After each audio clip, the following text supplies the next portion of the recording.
right, all right. We live, we live, we live. Are we live? Yeah. A little visit there. A little bit sun. Teeth looking white. Always helps when your teeth are when you got some tan on your skin and make your teeth look lighter. Yeah, yeah, nothing in my teeth, huh? No, nothing. Nothing. All right, looking good.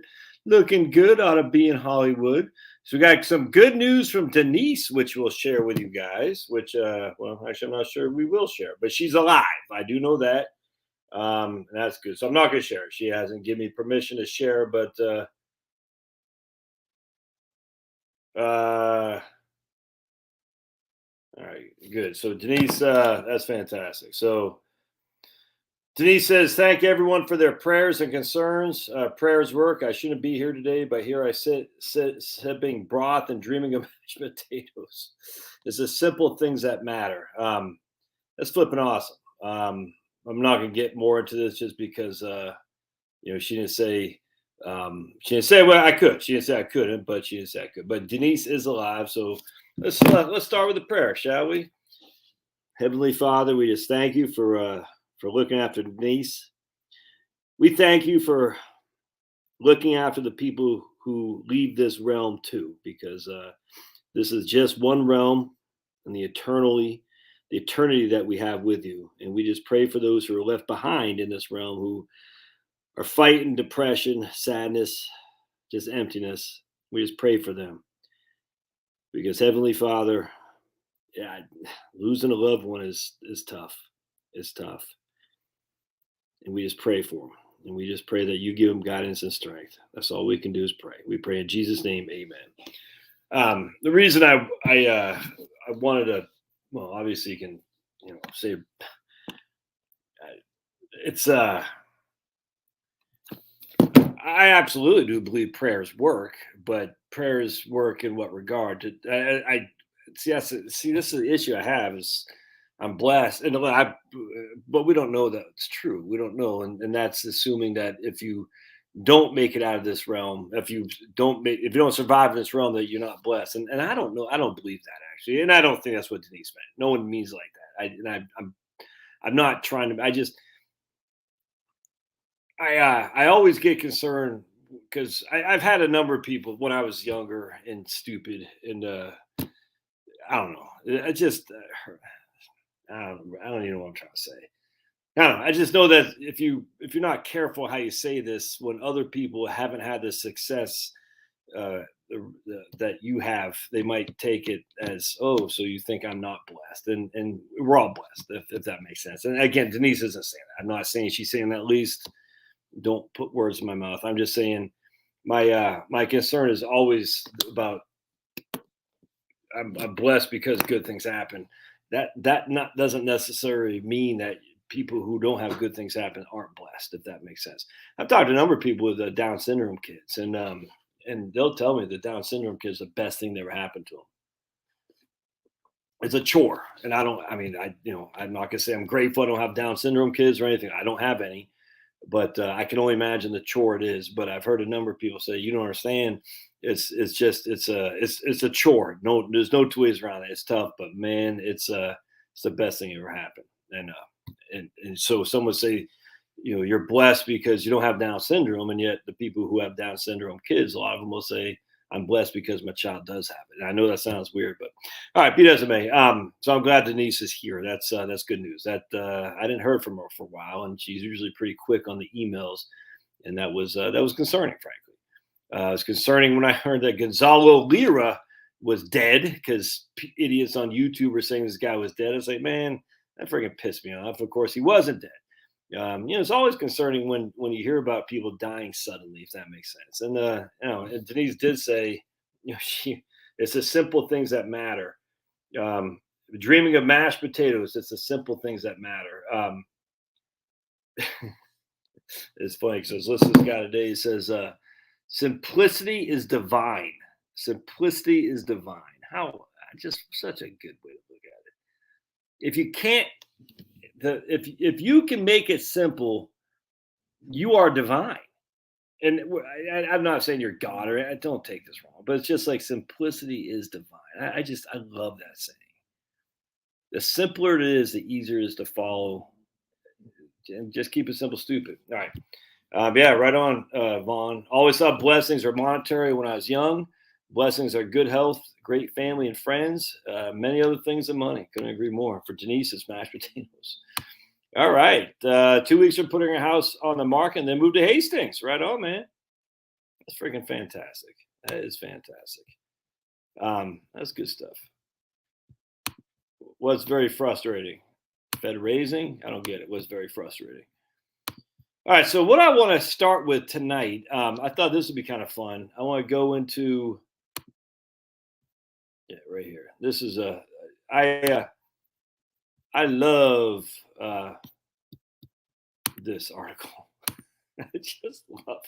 Look, I'm an American exceptionalist, if that makes sense. America is the best country on earth, and I that doesn't mean our government's the best government. No, doesn't mean our politician. No, America, as founded, and the American people are the best people on earth. There's no other way around. And I take no issue. The guy said I said an ethnic slur because I was pro-America. I said, how am I slurring other ethnicities? America, we don't have ethnicities. So to be pro-American is not ethnic slurring at all.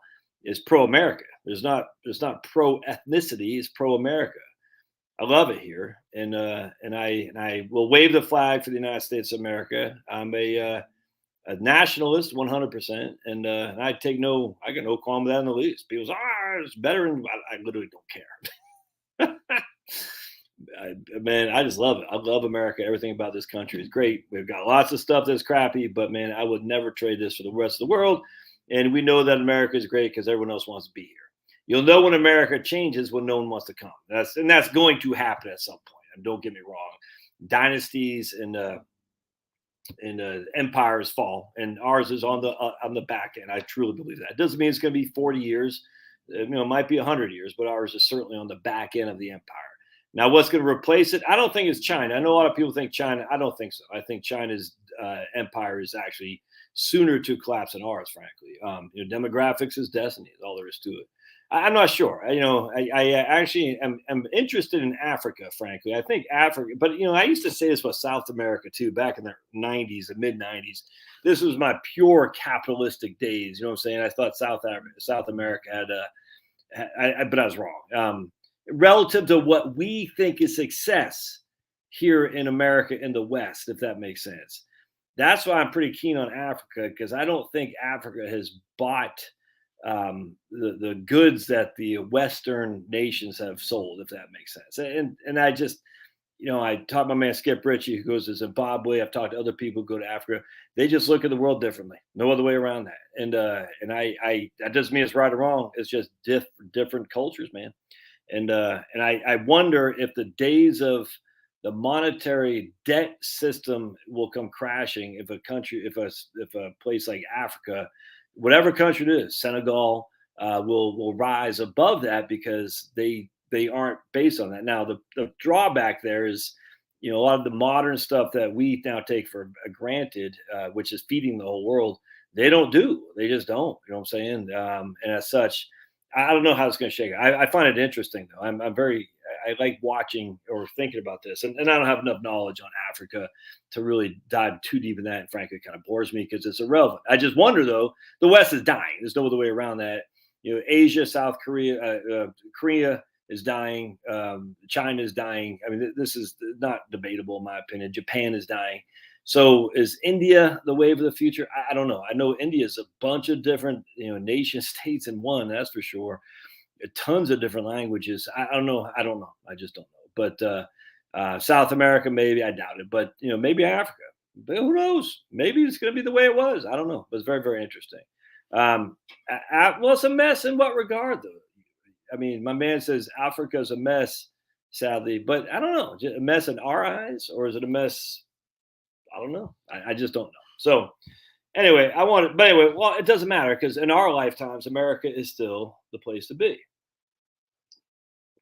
100%. And I have no apologies, or I offer no apologies for thinking that. So Noonan, Georgia.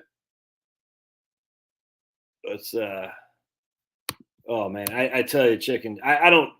Look, I don't understand these guys who go like on some safari and shoot a giraffe and act like they. I don't get it, man. I just that freaking it sickens me. I'm gonna go down there in Africa. I'm gonna shoot a giraffe with this high caliber rifle.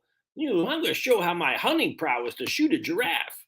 I don't get it, man. All right, so my man York is equating Somalia and South Africa with Africa as a whole.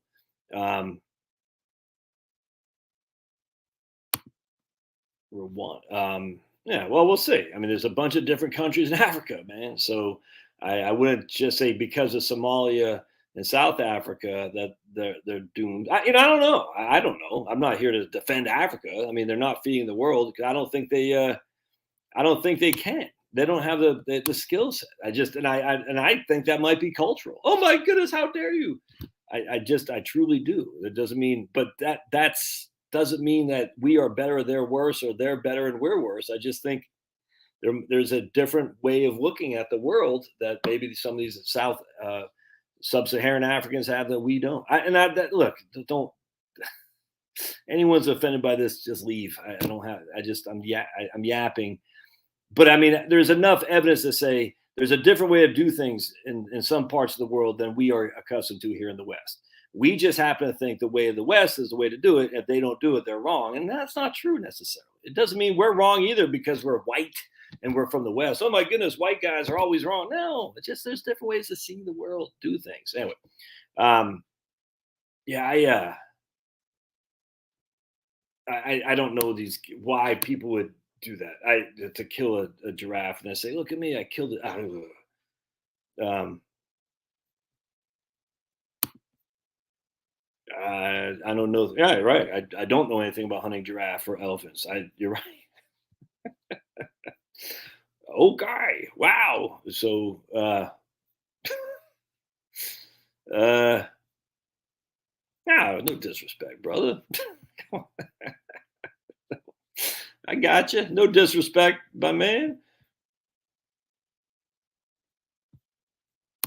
I'm against how? See, I don't understand. What's this deal with this dichotomy? I'm against hunting giraffes and pretending like I'm out there on using skills to take down a giraffe, but I'm against hunting. What have I ever said I was against hunting? I never said I was against hunting. Ugh. I, I don't understand it, man.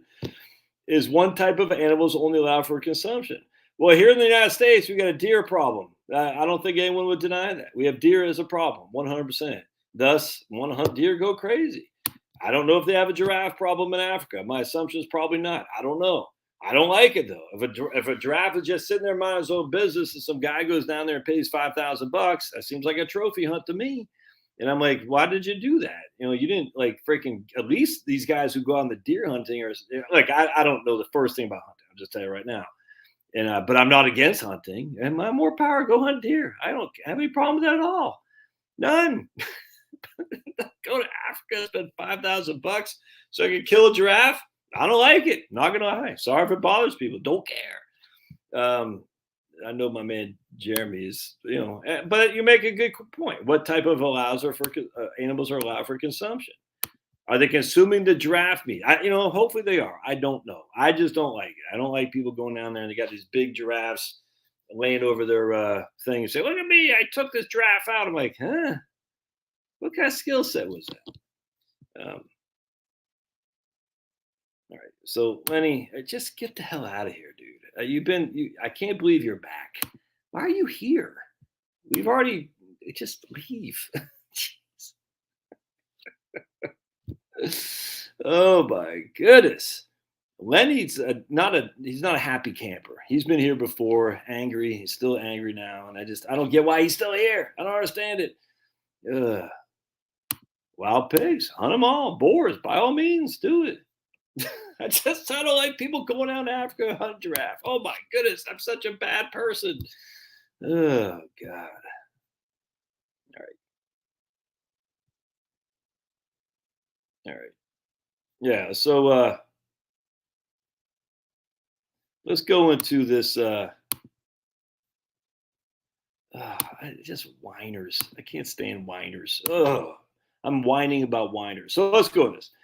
You thought the U.S. housing market was overpriced. It's actually been named the most affordable country for middle-class home buyers. And Pittsburgh has been named the most affordable city for housing as accommodation costs around the globe surge. Pittsburgh is named, we are talking about that, Hong Kong, ranked bottom of the 92 housing markets assessed by some study. New York ranked 73rd, London 79th.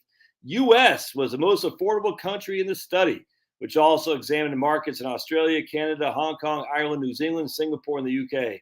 In most major economies, home prices boomed during the pandemic. All right. There's been unprecedented deterioration in housing affordability during the pandemic. The number of severely unaffordable markets rose 60%, except Pittsburgh, Oklahoma City, Rochester, St. Louis, and Edmonton. There you go. Oklahoma City and Rochester ranked second and third on the affordability list. Sydney and Vancouver ranked last. In a sign of growing tensions, Canada is banning most foreigners from buying homes for 2 years. Interesting, huh? How come Justin Trudeau isn't called what's it called? Whatever the thing is where you don't like foreigners. You know what I'm saying? I'm drawing a blank. So here are the least affordable: Hong Kong, Sydney, Vancouver, San Jose, and Melbourne. There you go. Australia, right on. Canada, Vancouver. That's pretty cool. So give me USA or give me death, baby. I love it. All right, so that's good. That makes me feel good because, again, at the end of the day, we know that a lot of people say, I got to leave the U.S. to go someplace else because I can't afford it here. Well, you can do whatever you want. I just find that to be pretty silly. Lots of Bambis out there. Tons, man. Tons. Xenophobe. That's it, Mike. That's it. There you go. Xenophobe. Exactly. What the hell is that avatar? Oh, man. Yes, we did get to news on Denise. Yes, we got news that she is alive and she is well now, but it is a big struggle. Maybe one of these days we'll get her to pipe in when she's fully recovered, but she is alive. It sounded like it was pretty close. Yeah. All right, good. Thanks. So someone kicked out Lenny. Good. He's just, I don't, why, I mean, was he saying bad things like saying, you're an asshole, John? Just freaking leave. Oh, my goodness. Can you imagine? I just can't imagine these guys, their lives have got to be so miserable. There's a guy on YouTube I don't like, so I'm going to jump on his channel and troll him. Like, who's got time for that crap, man? All right. Vaughn says he could fill a freezer with Bambi from the back porch, but then wife would lock him out of the house. Yep, exactly. Trophy hunter decimates endangered populations. Well, that's my understanding. If Lenny will agree. Oh my goodness! All right, so thanks for bringing the boot down there. Appreciate that. All right, so let's talk about. I want to kind of go over a couple things here. So we did that. Oh, just while we're talking about real estate, and if it's okay with. Oh my goodness! If it's okay with, if it's okay with Lenny. People got to stick so far up their butts. Why don't just relax? All right. Real estate's most up and coming markets in spring 2022 will surprise you. Rapid City, a tiny metro known better for Mount Rushmore than as a real estate hotbed, premiered at #1 in the latest Wall Street Journal Realtor.com Emerging Housing Markets Index. The index surveys the 300 largest metropolitan areas, seeking to identify which real estate markets are slated to be strong in the month ahead. Robust economy, low unemployment, high wages, amenities like short commutes to commercial areas. They also factored in the local housing market, checking median days in the market, property taxes, and more. So let's check these out. It's pretty cool. Rapid City is #1. I'm going to go down here. And we're going to get the list. Hold on just a second. And the list was right here. Santa Cruz, California, median housing, 1.2 million. So, Rapid City, median housing, 436. Northport, Florida, 575. I don't know where that is. Santa Rosa, California, 987. But California, who wants to live there? Naples, Florida, Boulder, Colorado, Coeur d'Alene. Whoa, Coeur d'Alene is $1 million. Damn. The median housing price in Coeur d'Alene is $1 million. That's crazy. Fort Collins, Billings, and Raleigh, North Carolina. Pretty cool. So I like here. Never been there. That's okay. Never been there. Never lived there. Never been there. No. Don't know anything about it. No. And yeah. So I'd say 6 of those places are pretty cool if you ask me. So good stuff. Nope. Too cold. My waterfront increased. Yep. Had a car hit Bambi in front of our house at 3 a.m. and it woke me up. Car pieces everywhere. Yep, 100%, man. Waterfront increased 10% in less than a year.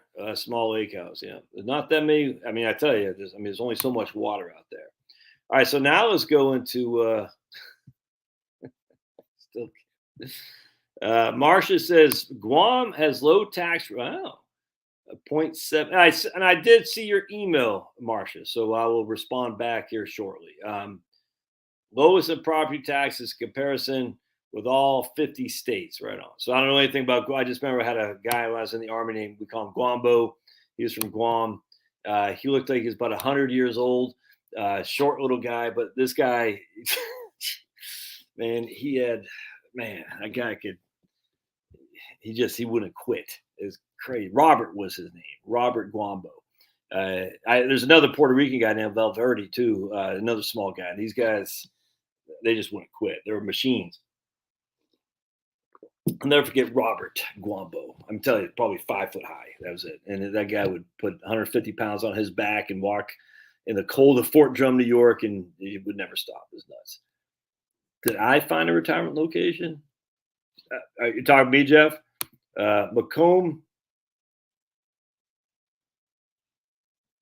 Michigan, near Lake St. Clair. Right on, Tony. All right, so let's talk about the what's my take about U.S.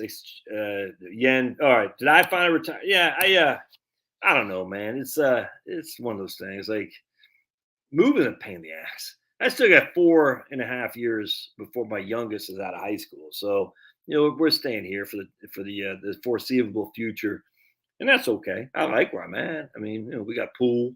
I got some fruit trees. You should see my freaking blueberry plants. I mean, if you plant a blueberry plant, it's starting to really show some serious blueberries. They're, some of my fruit trees are looking okay. I think I'm starting to think this year should be some good produce. I'm hoping. We'll see. And it's fun to see these things grow. I don't plan on being here forever. It's just too big of a house once the kids are out. But for the next 5 years, and then who knows, man? I don't know. I don't know what the future holds. I guess I suppose if any of my kids start pumping out grandkids, but it would be nice to be close to the water. That's for sure. We'll see. I was doing videos on it, right, Jeff? I'm not moving to Michigan. Look, if I'm moving north, it'll be to my stomping grounds in New England. All there is to it, But we'll probably split the difference and move back to Virginia. I like Virginia. I mean, it's got everything you need, man. It's strawberries. Yeah, we got one so far. I'll see if the squirrels got it. I've been peeing on my strawberry plants. Shh. Hopefully, you can smell the urine. So hopefully that will. Keep the squirrels at bay, but I also have them up against a retaining wall, so I'm not sure the squirrels can. I don't know, man. We'll see. I think the squirrels might be kept by the retaining wall, but hopefully the smell of humans' urine will keep the squirrels at bay. Let's see. Got to feed them nitrogen, man. Just pee on your plants, sing to your plants, and pee on your plants. It's all good. All right, Mom just moved there. Had to pay over asking price. All the DC folks are moving there. Moving where, Fuzzy Dice?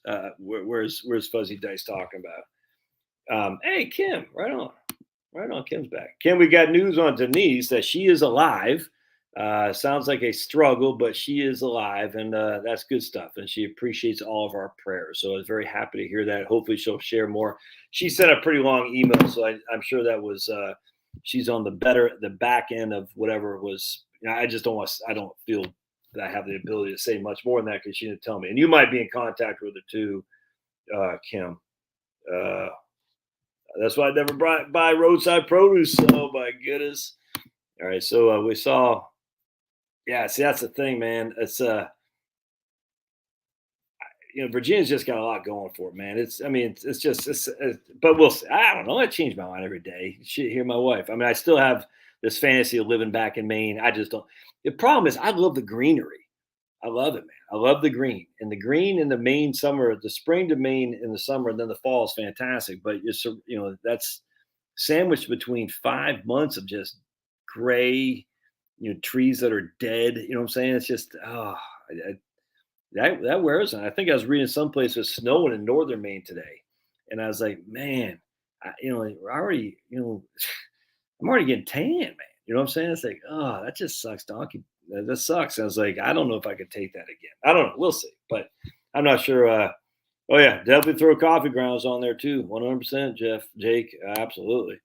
Yeah, Maine's beautiful, George. It really is. It's just it ain't warm, but come the spring, it's just, and then the fall is the best place than ever. Winter can be hell in Maine, 100%, man. Absolutely, absolutely. Lighthouse living. All right, so let's talk about Japan. All right, so I'm going to go into this here. We're going to start right here. All right, I cannot, I tell you, man. So here's the Japan, the Nikkei. All right, so we're going to take our trusty calc. Make sure y'all can see that. Yeah, all right, sweet. Now, bubble. Not so much a bubble. Bubble. Not so much a bubble. Anyway, so here's from macro trends. We're going to go back to right here. 1949, the Japan Nikkei was at 176. By the time 1993 rolled around, or 1990 rolled around, excuse me, it was at 36,000. So we got 40 years. We're going to take our trusty calculator. 40 years is N. There we go. 40 years is N. 176 is our present value. 36,850 is our future value. No payment. That averaged 12% a year for these. Did I do 40? Yeah, 40. Yeah, 12% a year. That means your money doubled every 6 years? 6 years. So I just want to make sure I did that right. Hold on, so let me just do it again. We got okay, good. We got what do we say? 170 at the height. Well, we even start right here. It doesn't really matter, but we'll start right there. 170. Well, let's go down here. We'll even go down here. We'll say, look, you got in the market after the war ended. We'll say 93. 93 is our present value. 36. 37,222. Is that what I saw?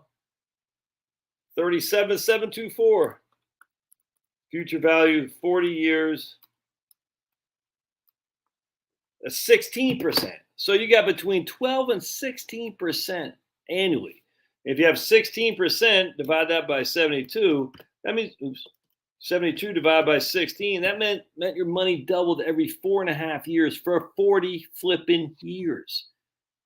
I mean, that's just insanity. And then look, 37,722, and right there, 27. It hasn't got back to where it was. And if we looked at the non-log scale, I mean, and that's without taking money out. That's just the market. Now you can say, well, look at where it's at, 87. We can say right here, 87.39 to where it is right now, 27. Okay. I mean, that's growth, but that's what a 300% increase. That's not anything different than what America's done. All right, so I want to show. So then we're going to go to. I want to show you something else here too. So let's stop sharing that. And I talk because this is what we have to. My thinking is what we're going to have to deal with. Except I think it could be worse. And this isn't.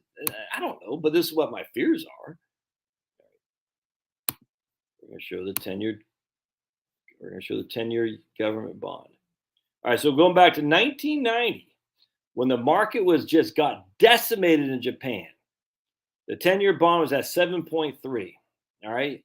So if you bought bonds then, it didn't even matter. And right here is at 3.8. But notice they're all positive. You made money on all these bonds. That's why I was saying today in my earlier video, man, if you're about a year or two from retirement, load up on Wellesley, load up on any kind of bonds relative to your stock position. I mean, because look, 7.377 is what a 10-year bond was doing in Japan in 1990, right when the carnage began to happen in the stocks. And even though the bond yields were dropping, they didn't drop where you lost money. They were still paying a positive return until right there, and then they went negative. That's the negative interest rate, the NERP, negative interest rates. And right now they're back to 25 basis points. But I mean, I cannot stress enough how the bonds saved your retirement. The stocks, just again to reiterate,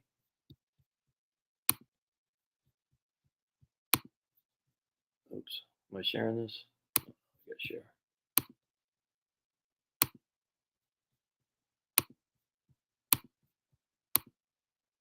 So right here, let's log this. So right here, the stocks got crushed, but the bonds did not. The bonds always gave you a positive rate of return. And let's look at something else here too. And I just think people discount this. Like, you know, Japan's different. I'm like, maybe. I don't think so. Look at this is long-term government bonds versus inflation, consumer prices for Japan. So here's the government bonds right here, and here's inflation. So you see, other than right here and right there, the government bonds have beat inflation for the last, basically 30 years. It's just a fact. I mean, a couple of times they didn't, right there, and right there, and right there. But I mean, every other year they did. So not only did you make positive returns, you beat inflation as well. Now, could that happen here? I don't know. But I'm telling you, man, the idea that stocks are a hedge against inflation, I say, really? Because what did stocks do right here? They not only were not a hedge against inflation, because I mean, inflation was still at 3.5%. Stocks didn't hedge against that. Inflation went down. So it should have been easy to have a hedge against inflation stocks, but they didn't hedge against inflation because they got trounced. So stocks were not a hedge against inflation in Japan. They just simply were not. They weren't a hedge against inflation in the United States from 68 to 1982 or something like that. They just weren't. So it's just not a hedge against inflation. The only hedge against inflation is not to get killed in the markets and hope that your money keeps up somewhat with inflation. That's it, man. There's no other hedge. Don't tell me gold's a hedge against inflation. We don't know what gold is going to do against inflation. I have no clue. Why?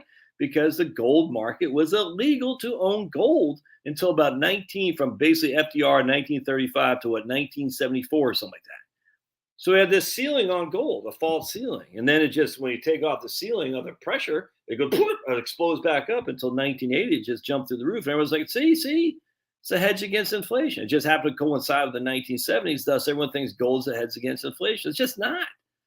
I mean, it could be, but you can't say it is. There's no evidence that gold is a hedge against inflation. Just none. Now, it could be. I'm not saying it won't be. I'm just saying we don't know. Stocks are a hedge against inflation. Yeah, maybe for the long term, if we have common inflation, say 2.5% to 3%. But for crazy times, it's just simply not. The evidence is so overwhelming against that assertion. They're crazy. Nuts. So you're like, well, bonds get killed against inflation. Didn't happen in Japan. Didn't happen in the United States. It didn't. Bonds didn't make any money, I grant you. But you didn't get killed like you did in the 70s in the stock market. You didn't. So at the end of the day, remember, as Keynes would say, in the long run, we're all dead. So in the long run, when inflation really shows its ugly, you're like, oh man, 30 years of inflation, I'm only getting 2%. Inflation's at 5%. Yeah, it sucks being bonds. But in the long run, you're all dead. We got to worry about the next basically the next 10 years for newly minted retirees. I'm telling you, it's a 10-year plan, maybe 15. That's the years you really want to do stuff. You're still sprite, you're still young, you still don't have hip replacements, knee replacements, all that. Those 10 to 15 years are so important. You don't want to freaking sit there in the shadows having recently retired because you're freaking scared crapless because the market is going to take 50% of your retirement. Ay, ay, ay. You don't want to do that. Oh yeah, definitely buy I bonds without question, man. I still get emails. I'm fine, but should I buy them? Yes. Why not? If you have CDs, why would you not buy 10 to 20,000 I bonds? Makes no sense. Capped at 10,000 per person. Yes, sir. Yes, sir. Right, Harry. I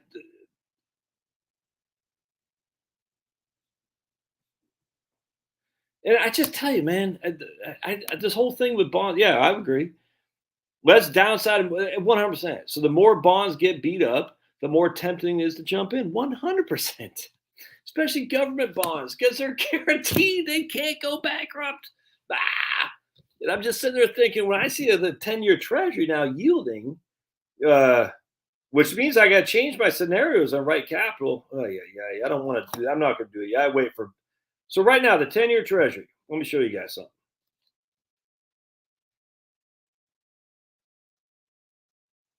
2.8 is what you're getting on the 10-year treasury, which is freaking insanely high up from where it was in 2000. I mean, just 2 years ago, is at 51 basis points. And that was in August of 2020. You kind of got to take that with a grain of salt because no one knew what the hell was going on. But let's just say a year ago, in 2021, April 30th, basically, right here, April 26th, is 1.75. So the 10-year treasury has gone up, basically doubled. The yield has doubled over the last year. That's a pretty significant increase. So now you're getting a 3% 10-year treasury. And I always go back to this. So people say the rates are going to go up, the bonds are going to get crushed. And yeah, they are right now, I grant you. And look, when I did the video that bonds aren't getting crushed, somewhat being facetious. I mean, they did lose money, but being crushed, come on, man. Crushed ain't being down 9%. I'm sorry, that's not crushed. If anyone who thinks that's crushed, they should not be investing. That's all there is to it. Especially on a government bond, for heaven's sake, you can't lose, man. You will get the bond will pay the par value. So if you bought well above par, yes, you will lose money. You should have known that going in. It has nothing to do with the interest rate cycle. It has to do with the fact that you bought above par. You bought $1,000 bond at 120, or in simple terms, $100 bond at 120. That means you will lose $20 per bond. That has nothing to do with interest rates. That just has to do with the fact that you bought a bond at a premium. And you have been compensated for buying that bond at a premium by having a higher coupon. That's just the nature of bonds. It's just basic mathematics, man. That's no big deal. So anyway, the issues that I have, I'm like, all right, so now I'm getting roughly 3% on a 10-year treasury. The number one line item on the treasury, on the federal government sheets are Medicare, Social Security, unfunded liabilities, Medicare and Social Security. You know what would be one of the biggest line items on the federal balance of the income statement would be interest they have to pay on debt. All right, now a lot of that debt is our own. I mean, so it's kind of like robbing Paul to pay Peter, and Peter and Paul are the same family. But at the end of the day, that's still a lot of money that's got to go overseas too. And the federal government has every incentive to say we can't afford to pay higher interests simply because we just don't have the money. There is no money. That's why the whole thing with the war is driving me up the wall. Like, we don't have money to finance other countries' wars. We just don't, and yet we're doing it. I know why. You know why. I know why. It's because Sniffy Joe knows there's some bad information coming out the pike. That if Putin takes over Kiev, not they want to, they'll have a lot of access to documents that Sniffy Joe is scared crapless over. I don't think Sniffy Joe is, and Hunter Biden's too stoned to know Sniffy Joe's not there anymore. But the Biden-Obama family mafia is scared that comes to fruition. That's going to show. They're going to say, "Oh, wait, we impeached Trump over what?" And Biden and Obama, the mafia family, they're going to be like, of course, nothing will come to it because the Democrats never paid the piper, but because Republicans are just in D.C. just get rich. Look at Kevin McCarthy. Look at Paul Ryan. Look at them all, man. They just get there to get rich, man. They don't care. They don't care. They'll save the country. We're going to save the country. Elon Musk, he'll save us. We don't need to do anything. We'll rely on Elon Musk. Anyway, the point being is if I had a 3% bond right now, and you can, and I'm not saying you go buy individual treasuries, just want to be clear. But that's why I like the idea of buying like a Wellesley or a BND. I'm like, all right, a lot of the carnage is behind us. That doesn't mean there won't be more, but I'm just telling you right now, a lot of that carnage is behind us. So let's take a look at what, since the last time we spoke, we're going to look at Ginnie Mae, VFIIX, VFIIX, there we go. Yeah, so Ginnie Mae, year to date, has fallen from 10, we'll just do a 52-week high. 52-week high is at 1070, and now it's at 978. So 1070 minus 9.78 divided by 10.7 is down about 8.5%. That's just price. Then you factor in, we'll just say roughly a 1%. I'll say 1.5% yield. So Ginnie Mae is down 6% over the last 52 weeks. It's not getting crushed. We'll look at BND, the bond market index. BND, remember, simplicity is divine. Just keep that in the back of your mind. BND is at 76. Wait, that's not BND. Right there. 76.74. All right, and the 52-week high was 87. 87 minus 76.74 divided by 87. BND is down about 12% in the last 52 weeks, and you factor in a 2% yield is down 10%. I mean, we've had an increase in interest rates basically by a doubling of interest rates. So that's just not getting crushed in the overall scheme of things. I mean, for bond funds, yeah, I mean, stinks, but I don't get I just don't get all the people like, oh my goodness, VCL. Yeah, look at the long-term corporate bond fund. Year to the 52-week high was 101.10 minus right now it's at 85.33 divided by 110. Long-term bond fund is down 22%. Well, the yield about 3, so it's down about 19%. Yeah, that's getting crushed. I'm not going to lie to you. That's a full-fledged bear market. What a bear markets means buying opportunities, man. When the tide goes out, you see who's swimming naked, as I think Buffett said that, or Charlie Munger, one of those guys. Anyway, that's a long term, and right now you're getting 3%. That's something to think about. Anyway, I'm a fan of thinking about adding bonds 100%.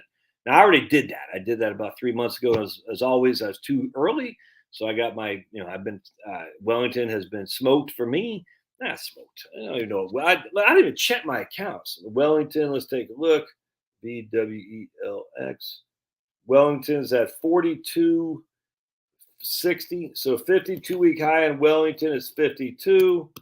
Minus 42 divided by 52. Wellington is down about 19%. That does not include dividend reinvestments or any kind of interest yield. So Wellington is, in the last 52 weeks, is getting close to bear market territory. That's what we want to see. I'm okay with that, actually. If we could see a bear market, I'd like that. That means it alleviate a lot of my concerns of a Japan where we're just going to get smoked. Bear markets happen all the time, my friends. So from December, right there, from December 2028, Wellington's at 52. Now it's at 42. So Wellington is down, without including dividend reinvestments or income, is down about 20%. I mean, let's look at Wellesley. I haven't looked at Wellesley. VWINX. Wellesley. That's it. Wellesley, 52-week high, 3018. 52-week low is what's at right now, 26.79. Oops. 11%. And then it's got a yield of about 2.5. So Wellesley's down 8. That's why you buy Wellesley. That's why I buy Wellesley right there. I can't stress that enough. That's why I did my video earlier today. 8 to 9 to 10% isn't getting crushed. 20% is a bear market. Getting crushed is long-term bond fund, 20% in a long-term bond fund, that's getting crushed. Of course, you get out now, it's like, what are you doing? Stay in there. People can't afford gas, house, and food? What? Jeez, man. Okay. If we went to Japan, that would be fine with me. If you want to take a trip there? What the hell is going on with Brad here, man? Cedar's got to work till death to survive. Oh boy. All right, Brad. You don't change your ways, they're going to ban you because you're being silly. This ain't the channel for you, man. Because fear mongering doesn't work here. No one wants to hear it. I don't want to hear it. And people perpetuating fear mongering. There's absolutely no evidence to back up what you're saying. I have no patience for it. Go to tons of other channels out there for fear mongering. This ain't it. Yeah, it's gonna be tough to be. Jimmy Carter. Look, the worst president wasn't Jimmy Carter. It's Richard Nixon. I just want to be clear there. EPA, Richard Nixon. Now Jimmy Carter brought us the Department of Education, but Richard Nixon, wage and price controls. Richard Nixon, the China.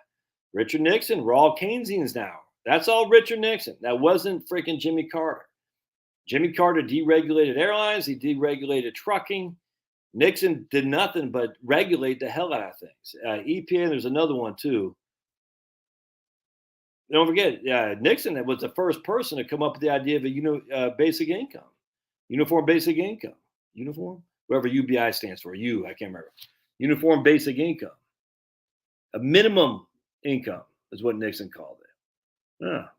No, Nixon was a clown. The sad thing is, if you read Witness, which I got back there, Whitaker Chambers' book, Witness, Nixon was a guy who stung firm and got Alger Hiss. Alger Hiss was a commie, knee deep in the security agencies. And Whitaker Chambers says, look, I'm calling this guy out. And everyone in their mom like, no, Alger Hiss, he's not a commie. He was. And Nixon went after him like white on rice.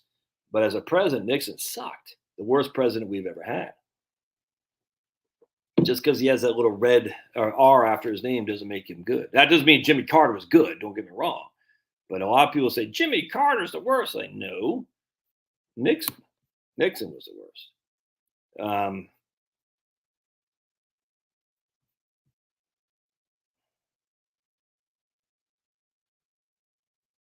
So here's Kim saying she got a 4.99% interest rate. Can you believe that? Yeah, because my first mortgage was 7, and I'm sure you can attest to that too, Kim. We have the asset inflation that the Bernanke and all these guys wanted. The wealth effect is what they're shooting for by keeping so much money just sitting in the vaults of these banks, man. The asset inflation is different from price inflation. The asset inflation that's why Bitcoin spiked up so much. Because people are like, man, real estate, bonds, stocks, what else? Well, Bitcoin, that makes sense. Farmland, that makes sense. It just makes sense. All this money squished around the rich people. No one else had money just to buy up all this crap. And we had money to invest on a regular basis. But just the rich guys. The wealth effect, the trickle-down economic wealth effect. Oh, boy.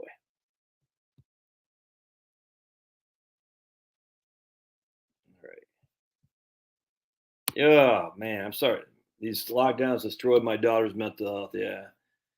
Yeah, these freaking scumbags. It's the evil stuff, man. I actually had one of my daughters said that she has a friend that is so worried about climate change. But she was so worried about water, that we're running out of water, that she won't have kids. She goes, I'm never going to have kids. And I said that this is what the depopulation crowd has been advocating for years, to scare people not to have children. You think Greta, whatever her name is, Thunberg, is going to have kids? I'm not that I want to marry that crazy lady, but no, of course not. Because the depopulation crowd wants to scare you not to have children because people are evil. I'm sitting there thinking, it's impossible to run out of water. It's impossible. Now, can you run out of potable water? Sure. But we have desalination plants. You can't run out of water. It's impossible. It's not going to happen. Ay. But I mean, but she's like, "Oh my goodness, we're gonna run out of water."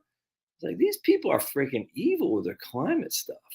You hear about that guy who killed himself in front of the Supreme Court, I think it was, because he's worried about global warming. As these, it's freaking. I feel bad for that guy. Of course, he's a big Bernie supporter. It's anti-human. These people are anti-human who are pushing this stuff. It's crazy.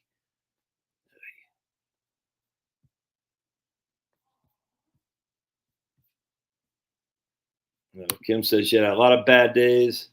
A string of good days and bad days cloud over me. Someone has a sign on my back says, "Kick me." I just want to move forward. I'm buying a new home, and I'm buying a home that Tim and I built back in 2001. Just be training dollars. I don't get it. I'm just.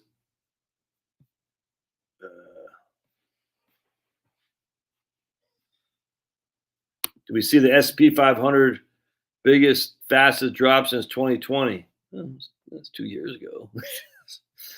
um, of course, Jimmy Carter didn't hate America. I don't think Biden hates America. I don't think these people know that they're being led by the globalists. I don't. I literally don't think they do. I think they think they have power that they don't have. I truly do. Biden maybe. Well, Biden. I mean, I'm saying the normal. Nah, Biden. I think he doesn't hate America. He just want to be wealthy beyond his means, beyond his dreams, I should say. And but not Jimmy Carter. No way. All right.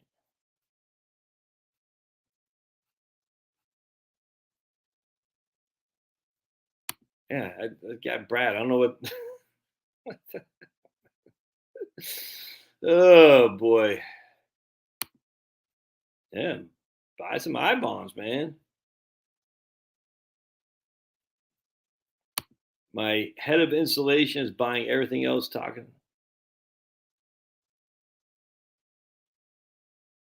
My head of installation is buying. I'm confused. Yeah. The St. Louis Fed wants the Fed funds rate at 3.75. Yep. Did a video on that not too long ago. And that's not going to happen. I mean, I guess anything could happen. All right. George says a gift exception if you buy I bonds for someone else, like your spouse, you could lock in good rates for up to 40K. If you buy an I bond for someone else, like your spouse, in his or her name, and vice versa. So you buy one for yourself, buy one for your wife. She buys one for herself and buy one for your wife, or for her husband. Is that man, for real? Okay. In December, Kim put 100,000 in Jimmy May. Right on. So George is leaving us. You gotta go get some beer and go out and have a good night because you're not having fun with old Josh anymore. Let's see. What's odds that Wellesley is only down 6.65% year to date? Yeah. Maybe some of the stocks they have in there aren't doing as worse. I don't know. Nasdaq down 20%, so that's bear market. Good. We need that. Wellington Wellesley cash, right on 100%.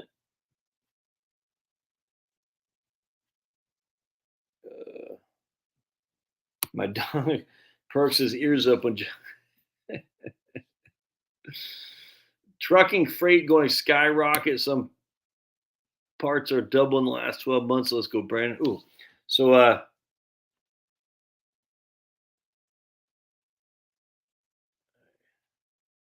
no, it wasn't Nixon. Nixon didn't kill Glass Steagall.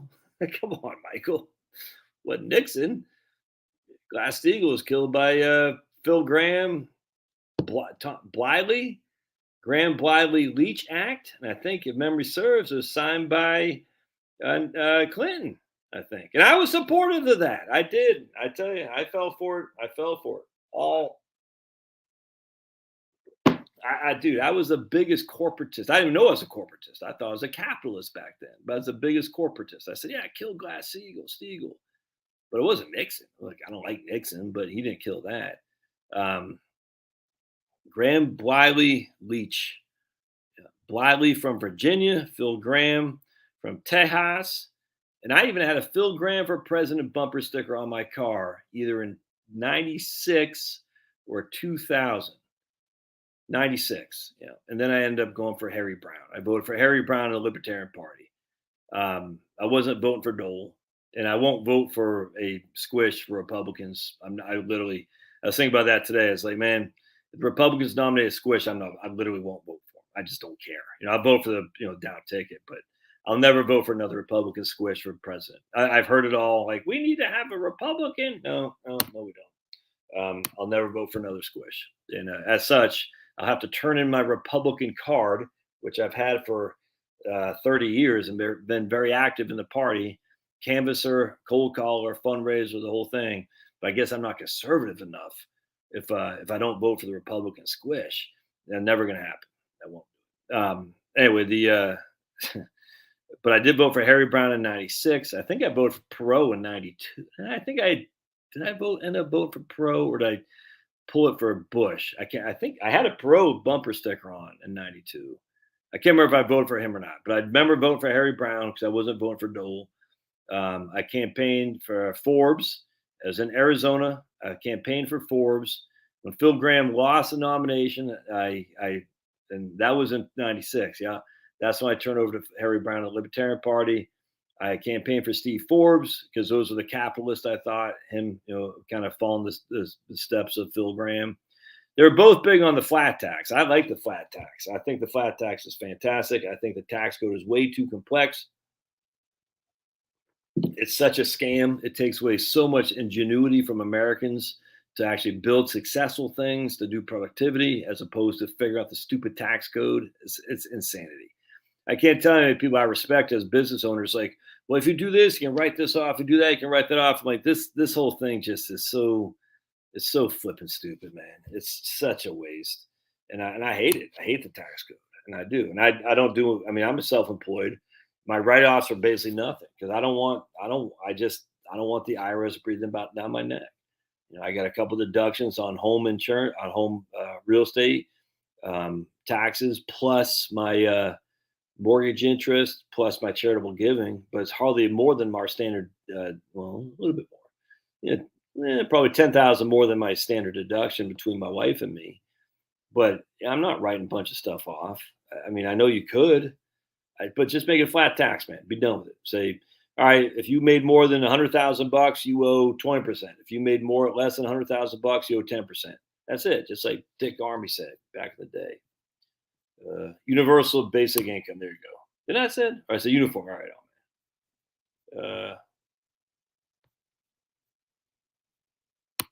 right on, man. Anyone else remember a mortgage at 16.9? Yeah, this is the drab there at learning school. 100%. 100%. So I tell you, man, I have more sympathy for this if they do it in another way. What I mean by that is, I tell you, can we all agree that the higher education is one of the biggest issues we have to contend with?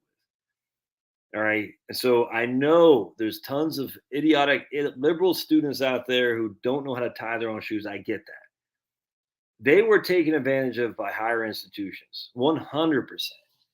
And I would love to say, you know something? You guys sold these kids a bill of goods. You guys wrote a check that your butts can't cash. We're going to forgive the student loans, but we're going to take it from the endowments or whatever. I don't know what it would be, but we're going to, if you want government debt, you want government financing for your illustrious lifestyles, which all these people in these higher educations have, you're going to have to pay back the kids that you lent money to. Something, I don't know what it'd be. Frank, I just go after the endowments. I say, all right, no, you have all these endowments, but all these people still have student loans. What the hell? What has happened here? You see what I'm saying? Oh, but I don't know, friggin' Charleston College only has 50 million of endowments. All right, well, that's a start. Some lady posted today like this. Oh man, it's great. I loved it. She posted. She said, she's defending the Harvard endowment because the Harvard endowment isn't enough. A drop of the bucket to finance Social Security. I said, ooh, I like this. So you're defending the rich elite, are you? This is fantastic. I said, Republicans, there's opportunity here if you would wake your freaking butts up and say, go after the endowments at the universities. No one likes universities anymore. They're not well received. No one likes these guys.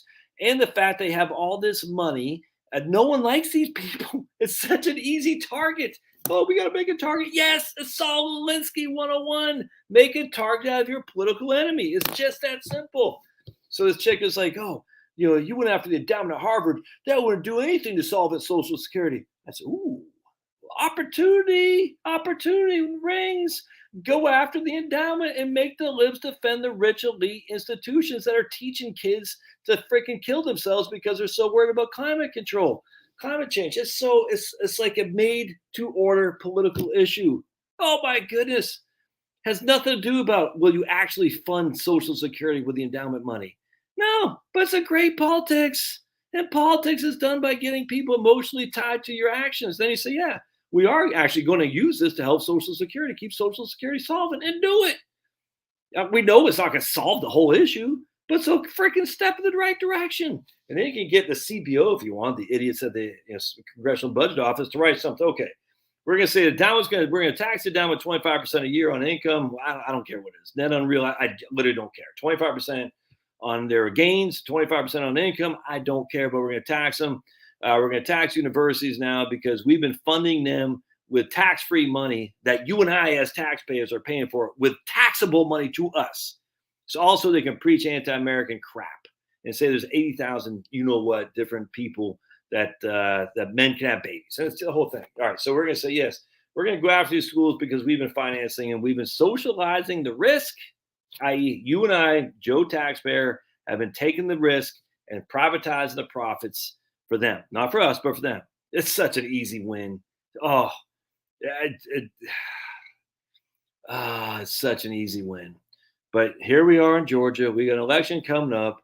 And what are we talking about? Tax cuts. We're going to tax cuts and we're going to seal the border. I'm like, look, dude, you can't seal the border in Georgia. I know. I get it. Just, we know that now. You can't do it. I mean, that doesn't mean you don't talk about it, but why make that tax cuts? Why make that your biggest issue, man? And seal the border. At least Brian Kemp, he's talking about if Stacey Abrams or David Perdue would have won, they waited. If this is actually a pretty effective ad here in Georgia. Brian Kemp is our current governor. He's saying, look, if I wasn't governor, we wouldn't be open. We would wait for Fauci to tell us when to open. I said, oh, that right there. So someone on the Kemp campaign knows his voters. I thought that was fantastic. Anyone who takes on Fauci has my vote right there. That was fantastic. Make a political target of Anthony Fauci. I think that's wonderful maneuvering, as opposed to tax cuts, seal the border. And what's the other one? There's one guy, tax cuts, seal the border, and something else. Oh, end sex trafficking. You're like, oh. All noble things. All those are noble. None of them get political people to vote for it. None of them do. They don't, because it's not pocketbook stuff. People like pocketbook stuff. Or they like stuff that's actually hurting people in terms of the gender wars and stuff. People get fired up by that because it's current right now, if that makes sense. The sealing the border stuff, we can't control it. That's kind of like a Trump's issue. And right now, it's just not that big of a deal. I mean, it is, I get it, but it's just that doesn't get people out to the vote. It just doesn't. Now, other than for the presidency is different, but that's not a big deal. Tax cuts is just boring, same old. Just stop. What gets people fired up is the issues that are right now red pill things or whatever, red button issues. And the gender wars are huge. I completely grant you that. So fight on that. Fauci's still out there friggin' being a fool. Fight on that. But at the end of the day, it's pocketbook stuff, man. Inflation. Fight on that. And how are we going to deal with it? And one of the ways say is hurting our Social Security. We're going to fund Social Security by going after these rich elite institutions because they're giving $100 million to BLM. Oh, such an easy win. Oh, damn. Wish they'd do that. I wish that someone would. But you know why the Republican Party can't do this? Because the head of our Republican Party in Congress, Kevin McCarthy. You know who's best buddies with? Frank Luntz. I literally, I cannot. It's like I can't vote for a guy who's going to vote for Kevin McCarthy. For Speaker of the House, I can't do it, or House Majority Leader, Speaker of the House. I just can't. He roommates with Frank Luntz. Frank Luntz rents a room to Kevin McCarthy. Frank Luntz is a freaking idiot. He's a globalist. He works on behalf of Big Pharma. And Kevin McCarthy, I can't take it, man. I'm sitting there thinking, you're not only do you room with Kevin McCarthy, with Frank Luntz, but you want other Republicans to jump on board on conference calls with Frank Luntz. I can't believe that the head of the Republican Party is that. It's insanity.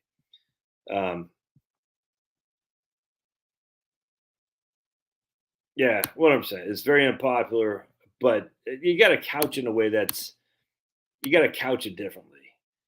But I completely agree.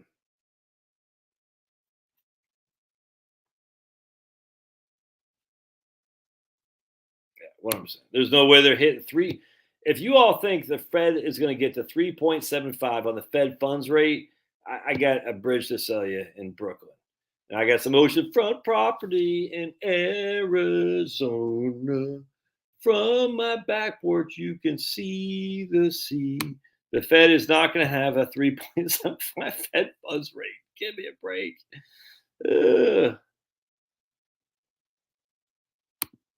Yeah, I don't know, man. Good question. What do I think money markets? I don't know. I mean, they are based on the Fed funds rate. So by the end of the year, the Fed funds rate will 3.75, and money markets will follow. Yep. Jim Leach, Iowa, 100%. Yep. Right on. Yep. So if tomorrow Apple earnings don't meet, we will see downfall in S&P. Worst part is Fed hikes rates haven't even taken place. Exactly. I completely agree, Greg. That's the issue. We haven't even seen the Fed hike take place, but it's already been priced into the equation. It's already been Oh, all right. Oh, yeah, good. I'm glad you brought that up. I forgot my man York PA's name. We've been here for a long time. So okay, good. So my man says, and he calls me Joshua because I'm formal like that. You will call me Joshua because Joshua won the battle of Jericho, Jericho, Jericho. Joshua won the battle of Jericho, and the walls came crumbling down. So he says, why would I think the U.S. may do worse than Japan? And I want to point this out.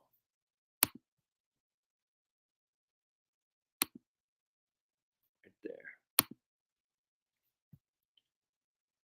All right, there we go. So here's the government rates in Japan, and here's the inflation. Notice inflation is way down here. Now, I actually still think deflation is a long-term thing. 100%. I will go to my grave. I mean, I hope not. I hope I don't go to my grave. I will go to my grave thinking that deflation is coming in the United States, in the world as a whole, 100%. Depopulation. There's no other way around that. When there's less people, there's less demand for products and services, and we know that GDP is what drives GDP is consumer demand. As the world gets older and the world dies off, less babies, less consumer demand, less growth in the economy. Just no other way around that. Anyway, so what's happening here is, and then on top of that, you have, I guess we can say. So you have inflation is way low, and they kind of track, right? Government bonds and inflation. So for the next couple of years, though, it looks like inflation will be, pretty high until we get some sensible energy policy. I don't know that's going to come, how long it's going to take. Something will happen. But until the next couple of years, we're going to have high inflation and still pretty low interest rates. I mean, the interest rates, I just told you, on a 10-year government bond, 3%, and inflation was 8.2. And so that's what my concern would be. It'd be kind of like right here in 2014 in Japan, where the, let's see, I guess it's not really giving me a number. 0.68 was a yield on government debt, and the inflation rate was at 3.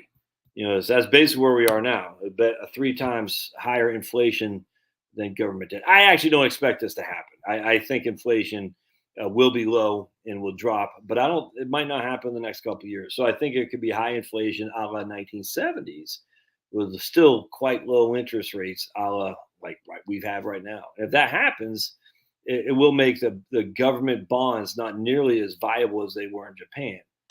And I still think, like I said in my video earlier today, when it's come back from the farmers market, I don't think corporate profits are going to give us much to write home about. I just don't. And earnings growth year over year plus dividend yields. Earnings growth year over year plus dividend yields. And so I think that if that comes to fruition, high inflation relative to the government bond debt, again, a 3-to-1 is what happened in Japan. And that's kind of where we are now. 3% government bond, 9% roughly inflation.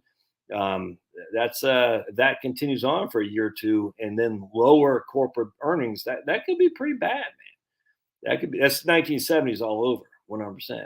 Just remember, though, 1970s, the bond market did not get killed. I say this all the time. Say everyone thinks, well, bonds get killed in inflation. It just didn't happen in the 1970s. I mean, they didn't make any money, but it wasn't 1973 and 74 like that happened to the S&P 500. You came out okay in 1973 and 1974 in government debt. You just did. You didn't get killed. And getting killed is what you got to avoid for the next basically 3 to 5 to even 10 years.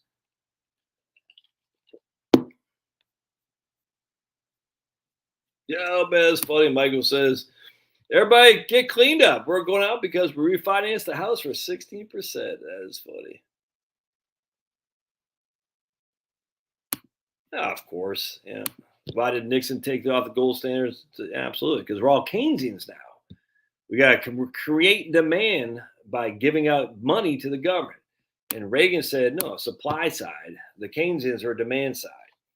And the supply side actually is what works to make economies run like well-oiled machine. But it's demand side, you don't recognize creativity. You just don't. You say, hey, no one knew we needed an Apple iPhone or whatever the hell we got to track us. By the way, no one knew we needed this tracking device, like a cow's thing they has on his ear, until they started issuing them. That's called supply side. They're going to supply you the products that you don't even know you need, and then you're going to find out you need it. Demand side is we're just going to give you enough to cover your expenses for the stuff that's out there already. And think about Russia's demand side.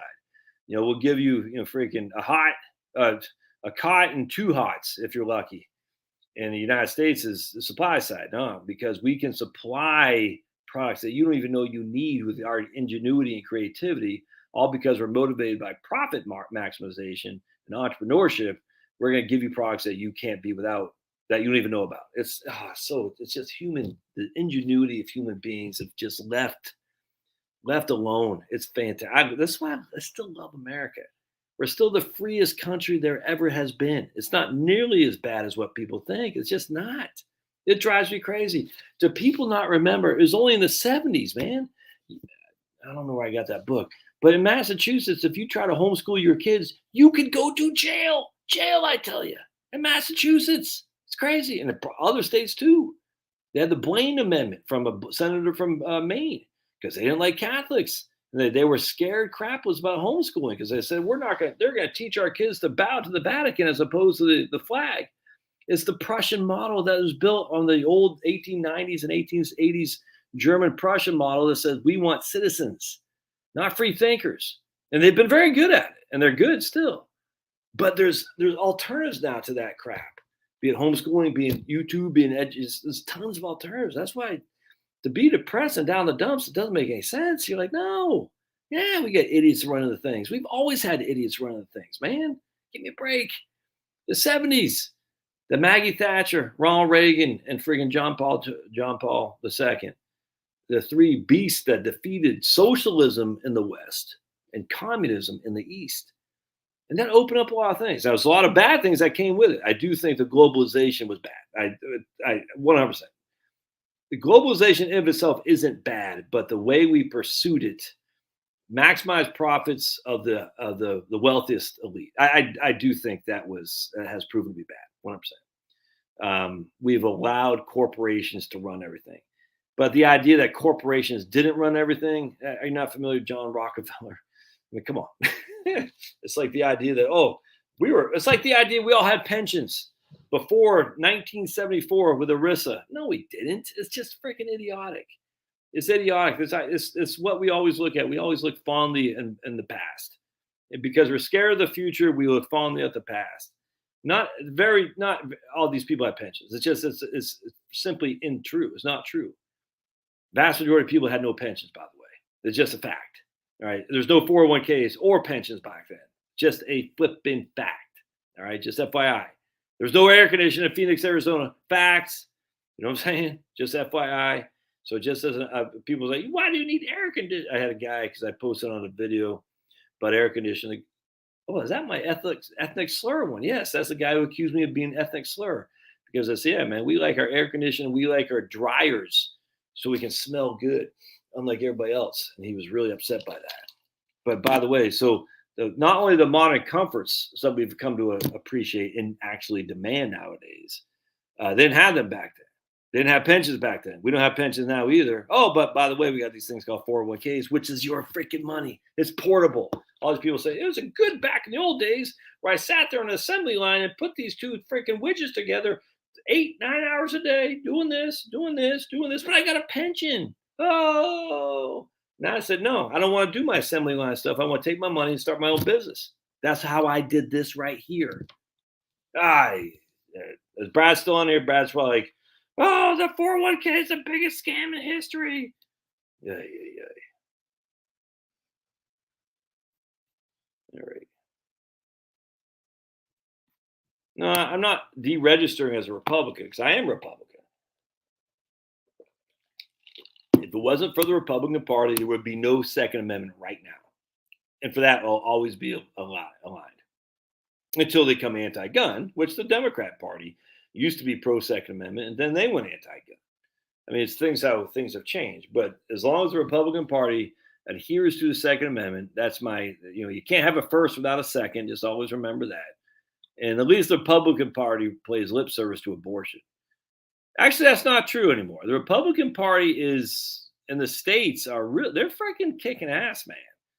The state Republican Party in a lot of these places are freaking kicking ass.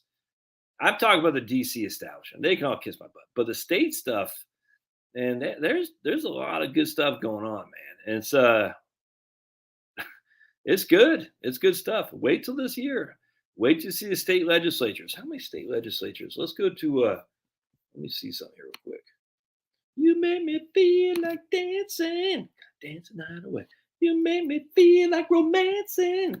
How many state legislatures? Let's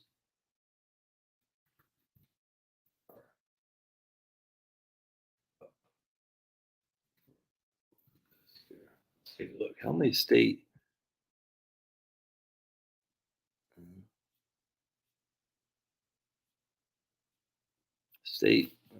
legislature? Okay, legislature election 222. There we go. Sweet. All right. Ballotpedia. All right, sweet. Let's see what Ballotpedia's got to say about this. And then you were romancing, cause dance night away. You made me feel like dancing. All right. So we got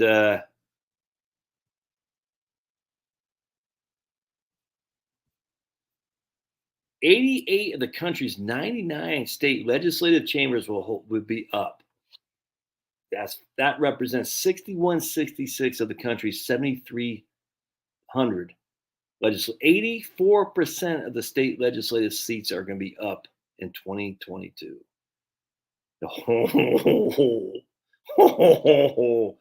Don't be an idiot and don't vote because you don't like your stupid congressman. Vote down ticket, man. Right now, Republicans control 54%. Stinky Dems control 40%. Oh, was that an ethnic slur? I called the Dems stinky. Control this 44%. Republicans hold a majority in 62. Stinky Dems in 36. Trifectas. There are 23 Republican trifectas and 14 Dems. And then don't forget, we got the trifecta. Well, not a trifecta, but we were able to override the idiot Kentucky governor, Brasher, whatever his name is, and we overrode somebody else, someplace else. Kansas? I think it was Kansas. Anyway, one Democrat incumbent was defeated in the primary. No Republican incumbents were defeated. That's it. Just one Democrat incumbent was defeated. Damn.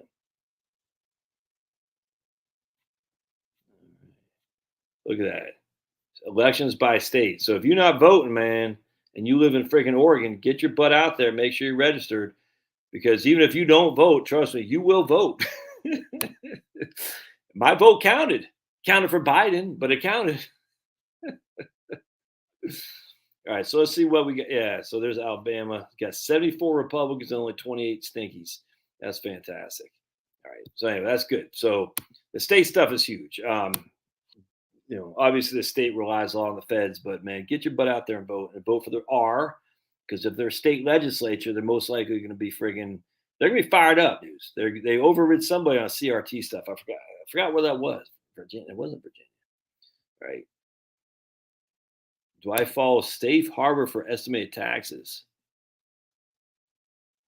I'm not familiar with it. Sorry, man. Yep. Yeah. Oh, there you go. I like it. My man, Nor the Captain. Probably easier to no longer allow student loans to schools with giant endowments. Oh, I love it. Well, not in Port Oregon, Kirk. Come on. Yeah, not Port Oregon. Yeah, Herschel. I vote for Herschel.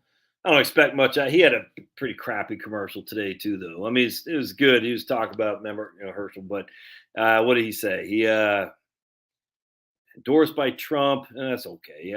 He was. I'm not anti-Trump. I just the guy bores me. He was. It wasn't. It was just basic boilerplate stuff. Safe.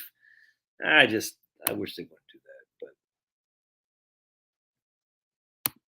no, that's the issue. We have to, if we're gonna do something. 100%, Andrew. I completely see where you're going with this. That's why I'll never pass. But there's got to be a way to. I just want to stick it to the institutions of higher education. I do. I don't know what else to say. It's I want to stick it to them. However we can stick it to them is going to make me happy. No other way around that. Oh, that sounds jealous. That's what some lady said today. Yeah, maybe I don't care. Sounds angry. I don't care. I just want to stick it to them. And however we got to stick it to them, at the end of the day, I still have sympathy for a lot of these guys who were sold a bill of goods, took on student loans. A lot of these people didn't even graduate. Maybe what you can do is the kids who didn't graduate. I don't know. I mean, maybe it's based on income. I don't know. Maybe don't do it at all. I 100%. I just I don't know how you do it, but man, I just love to stick it to these institutions of higher education. That'd make me happy. I'd love to stick it to corporate America too, man. You know what I'm saying? And again, how you do that specifically. Well, I mean, I think there's get rid of any charitable deductions. Oh, there's Pablo. First and foremost, because it's the wealthy given to the wealthy. That's just a fact, and they're getting the write off, and they're using such a freaking scam. Well, it's not even the tuition anymore. It's really the fees and stuff, man. Yeah, I agree, Kirk. They start the culture, but they are in the States, dudes. They are. They're pushing back. They're pushing back. But then don't turn around and bash. What was it? Some corporation got on board with Linda Sarsour, and the Republicans bashed her, the corporation, for getting on board with her because she was anti ABCDEFG. And I just said,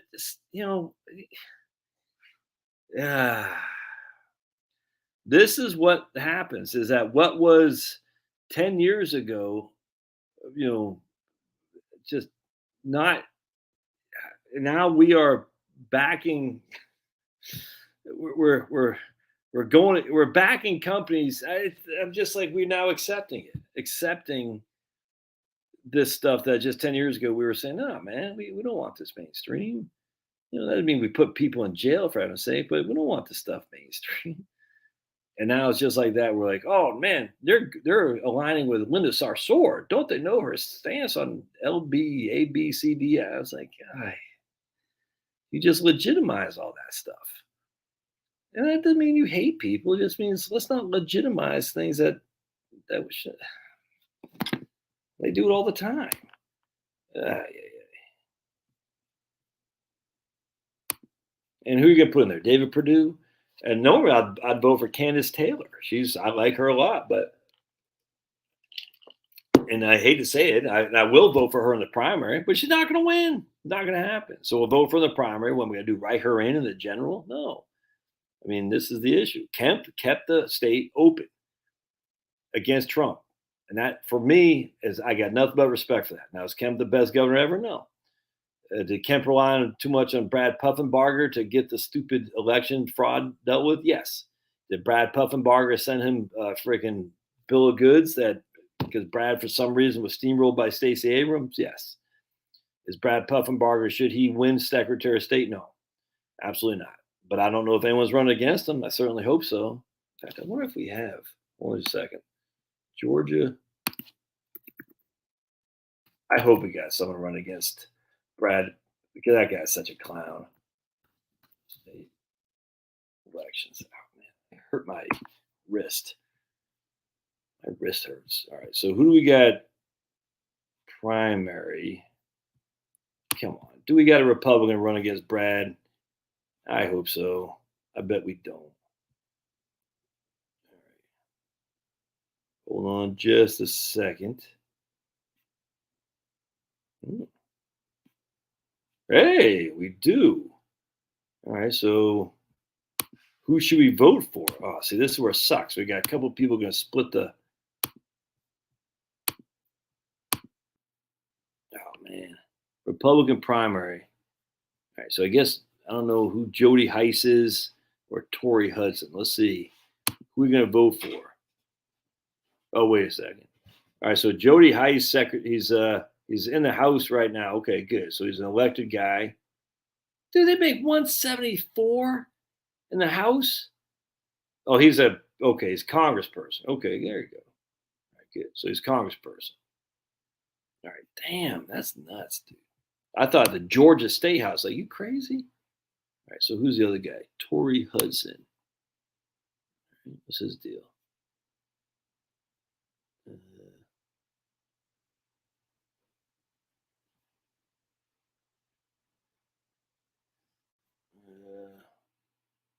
I don't know anything about him. It's not. He's a judge in some court magistrate. All right.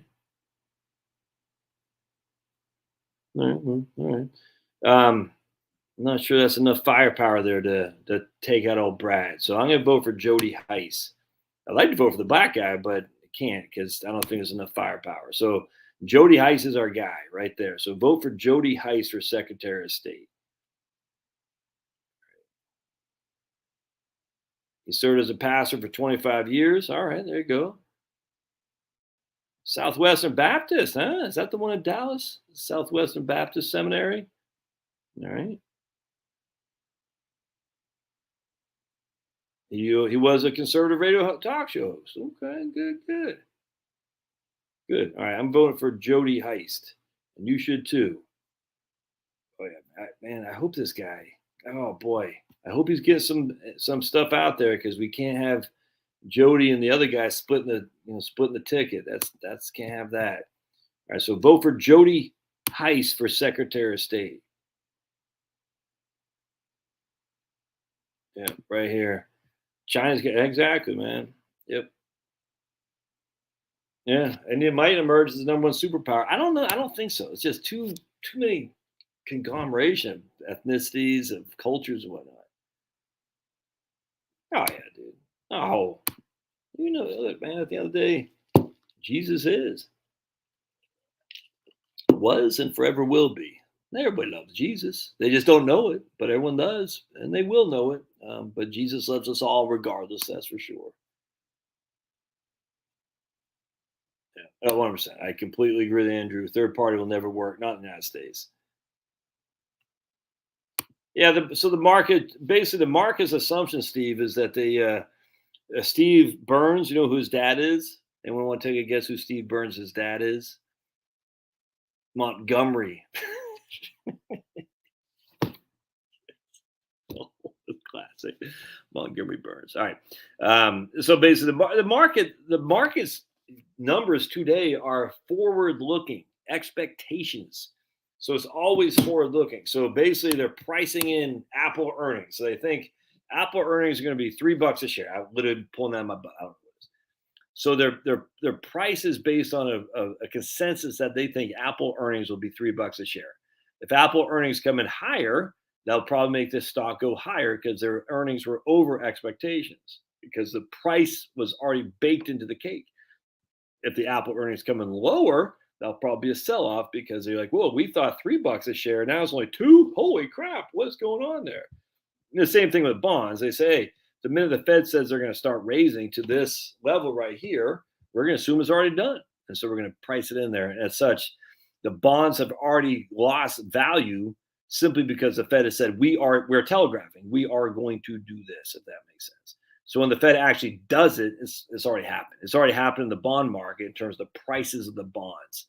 Hope that makes sense. It's interesting. But remember, investments are always forward looking, always and forever. What's the future hold for me? And if Jerome Powell and what's her name, stupid Yellen, say, we're going to do this. We're literally going to do this. The Fed says, well, if they're going to raise, we're going to buy and or sell based on that information that we have. And we'll change our mind when new data comes out. Yeah, right here. This is a concern of mine too, right there. Debt to GDP. The debt to GDP doesn't bother me. Japan's got debt to GDP twice that. It hasn't had anything. The total amount of debt does concern me. I'm not going to lie, especially the unfunded liabilities of Social Security, Medicare, and Medicaid.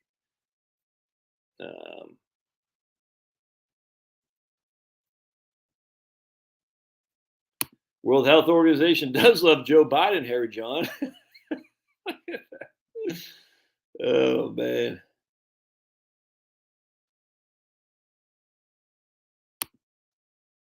Yeah, I think they're just anti-Trump, to be honest with you.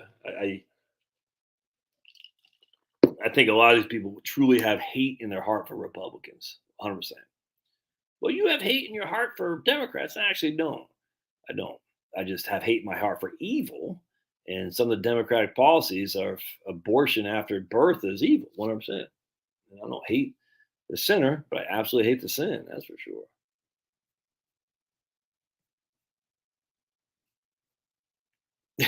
That's right. Oh, among the average endowment size at the end of the fiscal year was about 1.4 billion. Wow. Still one of the. I'd like to see what the median is because average you got about 10 heavy hitters, Harvard, Yale, all those idiots, and a lot of them aren't going to be that big. So that's going to skew the average up. But that's what I'm saying. You go after the rich, wealthy elite. That's such a winning political thing. Aloha, hey man, you're on Facebook, all right? Aloha means my man Mitch is from Hawaii. Stuff like as actually we're gonna get a guy to upgrade our deck out there, and we love this guy Jim. And if anyone needs a contractor, let me know. This guy's fantastic. But he lives in Hawaii. He's from Georgia. He comes back and forth, but he shows his wife bought a house like 25 years ago, I think, in Maui, and something like that. And he's a builder, so he's able to do stuff to it. And he showed it. He was sitting on the back porch He was sitting on the back porch sharing the quote with us, and the prices have gone sky high. It's like, look, I'm embarrassed to even give this quote to you. I'm like, well, we know. Anyway, and I said, Jim, you got to flip it around. I don't want to see you. I want to see the scenery. And it just is. It was. He said, there's a big island over there. I was like, man, it's crazy. He said this house now will probably go for $3.5 million. I said, how the hell do people afford that? He says, I don't know. Like we could afford it. That's what he said. In fact, I think they rent like a car. I can't remember. They have people they rent to someplace in the house. And he said, if we didn't have those renters, we can afford it. Now she bought the house many, many moons ago. But she goes, this right now is like, the house is going, easy for $3.5 million. Easy. I was like, How do people got this money? Crazy. Hey, right on, man. There's my man Joshua buying want to see something funny? This will make you laugh. Hi, Finny. Fin. He doesn't want to say hello to anybody. All right, so we'll get out of here in just a second. All right, so we talked about Japan. We talked about the political thing. I do want to share one other thing for you. Yeah, I 100%. That's the unfunded liabilities. That's why we'll never pay the debt. Everyone's like, we got to pay off the debt. It's never going to happen, which is why high interest rates will never happen because we can't afford the debt payments to service the debt, if that makes sense. All right, so I want to share this right here. This was fantastic. I talked about this article earlier today, but the secret plot to unleash corporate America. You really should follow my man Matt Stoller. I love this, man. This is so fantastic, and this is what I talk about, right? Ooh. I want to show you something real quick. Right here. Here's a guy, Bill Baxter, a true believer in the Chicago School of Law and Economics. Who's a total zealot in favor of getting rid of the traditional constraint of monopolists. Though he was charged with enforcing the laws as written, he simply refused to do that. Right? He empowered economists at the Department of Justice to veto cases, and these economists quickly became known as case healers. All this caused blowback in Congress, but as predicted by a couple of guys from Chicago, conservative Senator Strom Thurmond, among others, prevented Congress from checking Baxter. He came out with new merger guidelines that completely changed how the antitrust division worked. The agency stopped enforcing most mergers and eventually revised the guidelines several more times, weakening them further. The effect of his choices were catalytic in the economy. Here's a chart of what happened right here, 1982. High inflation. Remember that? 1982. High inflation. Paul Volcker raises the interest rates to kill inflation. Or is that the beginning of the globalist ascent where we started shipping stuff overseas and started being a huge import economy? Import economy. What does that do? That means we import cheap stuff. What does that do? It drives prices down. On top of that, huge non-acquisition and then acquisition-related junk bonds. So non-acquisition, we're not using junk bonds to buy a company, but we're issuing junk bonds just to fund operations, to pay a dividend, to make the shareholders wealthy, to give the CEO, whatever, his freaking private 8 planes or something like that. And then you can see the rise in junk bond debt, to acquisition debt. Acquisition debt is so you can buy another company, leverage buyouts.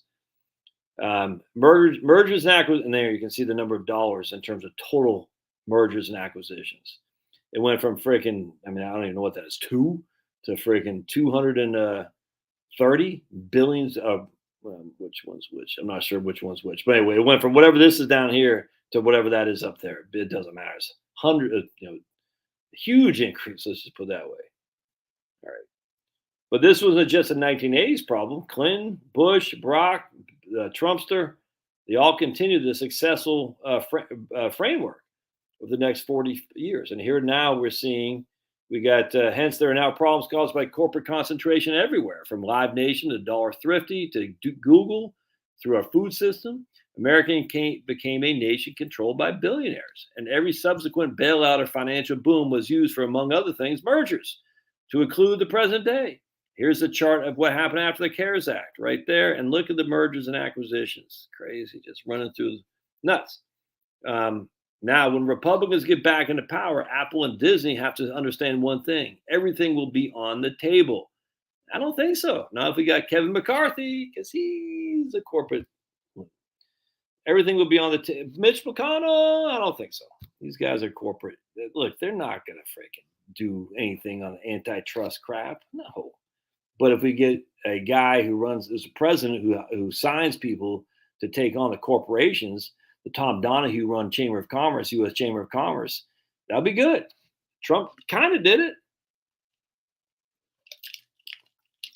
but he had no support by the Republicans. I don't know why. I do, because they like the money. Anyway, so the Biden's newly enforced antitrust enforcers, Khan and Cantor, have decided to take a playbook from Reagan and are rewriting the merger guidelines, but in reverse. They're trying to enforce the law. The reason, and then this guy says, submit your comments because they want to hear them. You can't, it's too late to do it now, but I'm a practicing emergency physician who works in Minnesota. I take care of working class folks who have a huge amount of common sense and do important things.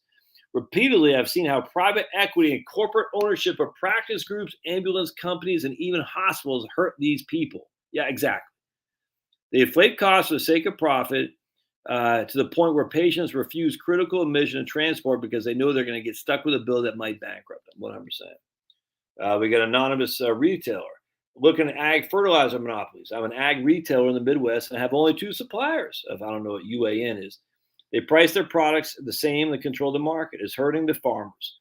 They control when we can buy it and how much we will pay. There are no price protections when the price has gone from buying 32% at 180. I'm not a big fan of price controls. I don't want price controls. But the reason that we don't want price controls, we need more competition to avoid price controls. But if you only have 2 players, there's no competition. And as such, they control the market and they control the price. That's why you need more competition. The simplest way to maintain competition is have a rules based on acquires market cap. Investors are not dumb. If the market cap is very high, investors understand the entity has already had significant competitive advantage. If the competition and proposed merger is to compete against larger companies, then a merger may have merit. An example is Salesforce buying Slack to compete against Microsoft versus Amazon buying Kiva Systems and then shuttering it to its offering to outsiders. Yeah. Anyway, and then the hotel and resort industry, a significant merger and acquisition. Yeah. Anyway, that's such a great article. Anyway, that's guys at Substack. What is it? Website Matt Stoller, MattStoller.substack.com. All right, you get out of here, my friends. Appreciate y'all being here. God bless. Denise is back. She's alive and well. She's not on this live stream here, but thanks for your prayers. And don't forget to say one for yourself because we all need to pray for ourselves too. All right. God bless. We'll see you guys.